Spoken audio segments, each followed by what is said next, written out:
Yes, kisukari kinatokea vipi? Ukweli huu watu wengi sana hawaujui. So, kaa na mimi mpaka mwisho wa this session. Yes, hivi vinaweza vikaa ni visababishi vya wewe kupata kisukari.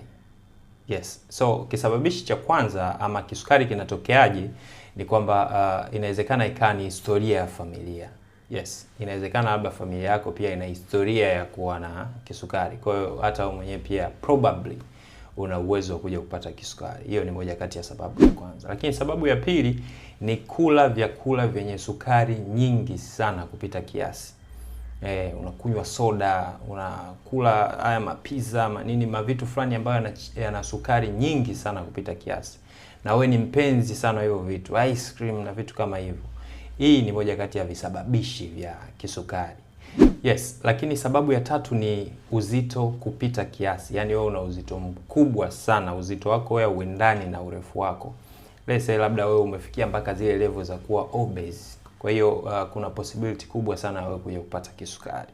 Sababu ya nne ni kukosa mazoezi. Yes, wewe unakosa sana mazoezi, ufanye mazoezi.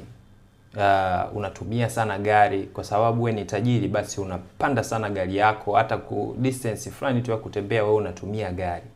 Hutaki kufanya mazoezi yoyote. Unarudi nyumbani unakaa, then unaenda sokoni na gari, unaenda popote na gari.